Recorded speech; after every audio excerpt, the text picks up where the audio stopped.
back to Urban Rhino Tutorials. Today I'm going to show you how to make a spiral beaded bracelet using this rope. So essentially what we're going to do is make a very long strand of beads that will spiral around this rope to cover it completely, and then we will connect it with bead caps at the end.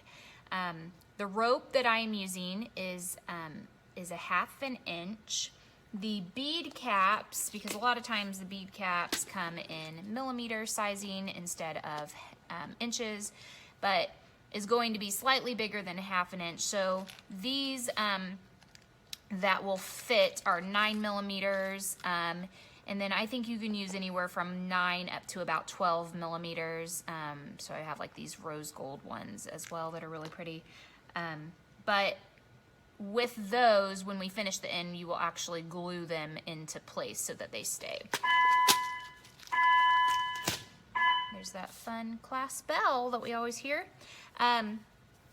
So to start this, there are a couple things that you need to do kind of to plan ahead of time, and that is to basically create a template or a pattern that you want to follow using a template. This I have for my students to use. Just shoot me a message if you would like one. But when you use the 1/2 inch rope and you use seed beads, which our seed beads are approximately 2 millimeters, it ends up taking about 15 beads to make one complete wrap around the bracelet. The beads, however, are going to vary in sizes. So when you are putting them on, I would suggest using your thread, putting 15 or so on and checking it before you begin. Otherwise it could throw off your pattern. So this is my template, and then I have it completed here so that I can follow along and see what beads I need to put on first. You could just do stripes. I have this kind of chevron zigzag pattern here. So I am going to put my beads on one row at a time and follow. And then once I get down to the bottom, I would obviously just pick up and repeat where I was here. So to begin, I have a length of rope here that is about 10 inches long. You can always cut off the extra if you have too much at the end. The average wrist size is about 6 to 8 inches, but we're gonna start with about 10. And I do that too because as you're working, the end of the rope starts to fray a little bit, and then that way you aren't cutting it too short when you trim that off. So I have a needle and black thread. This rope, I can show you here, comes in big spools of it like this, and you can get anywhere from 100 foot, you can get, you know, a ton like this, or you can get shorter lengths of it. It says that it's a 1/4 inch, but it's not, so I'm not sure why they're marked that way. But I'll include a link to that as well. So I have my thread. I prefer to use the black just because if you kind of if there's a gap in there, that you don't see that stark white shining through.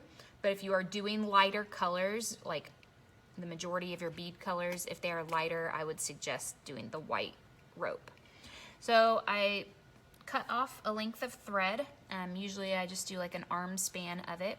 I put it on my needle and tied the ends together. And I'm just going to poke this through about 1/4 inch down. And I'm going to pull it, and before I pull it all the way, I'm going to take my needle and go back through the 2 pieces of thread, and that will create a knot. So like that, and that will hold your thread in place. So I'm ready to begin putting my beads on. Once I get 4 or 5 circles, basically passes, loops, whatever around, then I'm actually going to clip this down to like a board so it'll stay in place. It's a little easier to work with sometimes like that. So you can do this a couple ways. When you're starting out, I would suggest doing one length of your beads at a time. So I will go on this first row and I'm going to put these beads on in order, and then I will basically poke my needle through the thread, and that will, or through the rope, and that will hold it in place. Every 10 or so rows that you get on, I would do that. So just to make sure that it is secure. So all I'm doing now is putting my beads on right in order of this first row that I have. So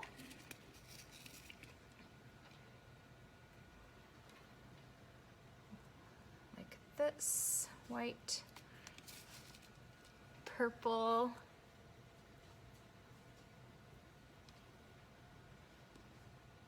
and then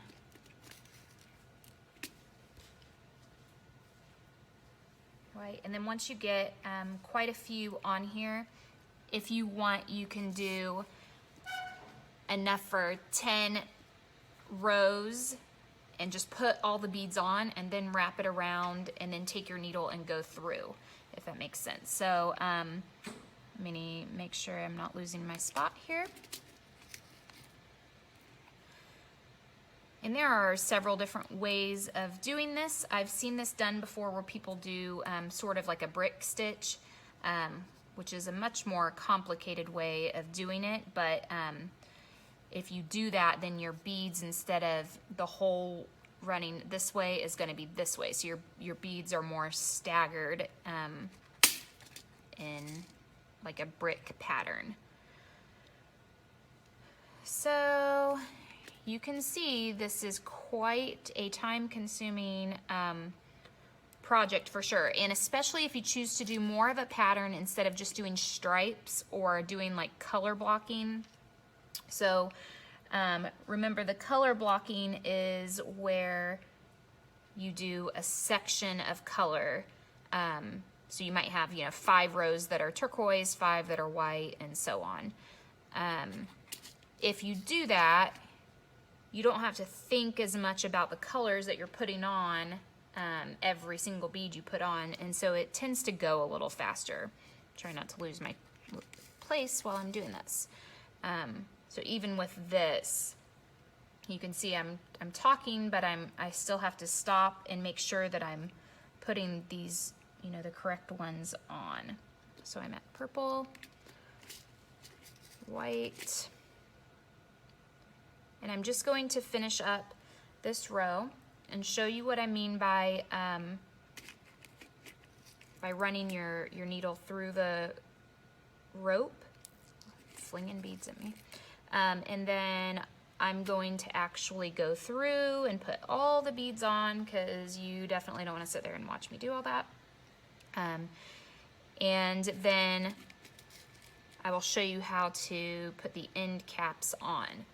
Now, when you get to the point where you need to add more thread on, and I have students all the time that are like, why don't you just get enough thread to start with? Well, if you do that, you're gonna have a piece of thread that's about 30 feet long, and that would be insane because you're gonna get it tangled, and it's gonna be annoying, and it might even be longer than 30 feet, I don't know.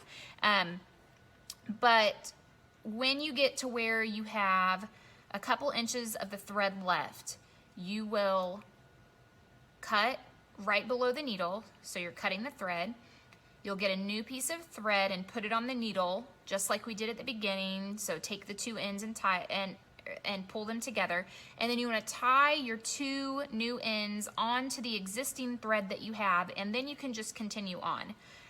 Once you get 3 or 4 rows on past the knot that you've created, then you can trim off the little extra like thread tails that are sticking out. You just want to make sure that when you knot it, you tie it 2 or 3 times so it's really secure.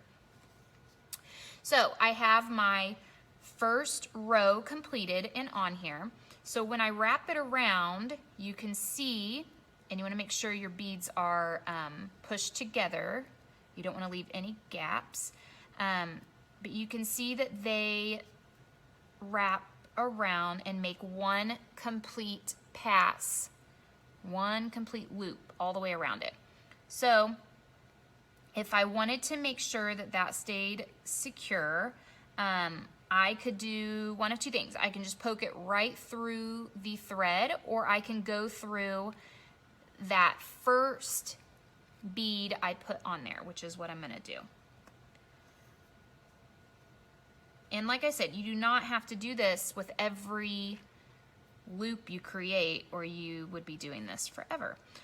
So I have one complete one there. And now I'm going to go on and continue doing, you know, the next row of beads.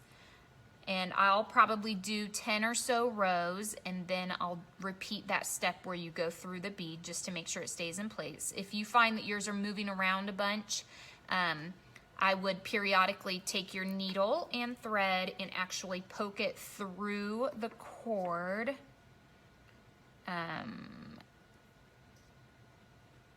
Just to make sure that it's not slipping around on you, because that will become super annoying. So that will hold it in place like that. And then you just continue on. So like I said, I'm going to go ahead and get all of the beads on here. It's gonna take me a long time. I'm gonna get those on, and then when I come back, I'm gonna show you how to finish the end with the bead caps and what you. All right, so I have my bracelet completed with the beads here, and I want to show you how to finish the end. I went ahead and secured the end cap on this side just to save time, but I'm going to show you how to do the other end and how to finish off your thread. So when you are doing this, the best way to gauge how long it needs to be, unless you're making multiple of these and you get the hang of it and know exactly how long, obviously is to just periodically check it around your wrist. This one I made a little bit shorter. One of my daughters was watching me make it and called dibs on it, so I made it a little bit smaller for her wrist. But again, you can adjust the length. You could also, if you happen to end up making it a little bit too short, you could always add like a little bit of chain as an extender if needed. So what I'm gonna do with my needle and thread, I put my last row on here. I'm going to just sew right through the cord, and I'm gonna do that a couple times. Pull it through like that, just to hold it in place. Now I will trim off that thread. Set that to the side. I also want to cut down my cord. So I want my cord to have about no more than a ½ inch sticking out. We'll do about like that. And the way we secure this is you can use glue, like super glue, like E6000, or I think a hot glue gun is much easier to use. So I'm gonna put a little bit on the top right now, let it cool for a second. Once it cools, I'm going to kind of pull these little frayed pieces together here, just to help a little bit. Okay, now I'm going to, and that's not necessary to do that step, but it just bothers me. I'm gonna put some glue on top, and then I am going to work my little bead cap here into place like this. And I need to hold it there while the glue dries or cools down and sets up. And then anything that happens to be sticking out, so if the part of the little frayed edge, if that is you know, sticking out, or if you have any little strands of glue sticking out, just go back and trim those off. You want it to look, you know, nice and clean, obviously.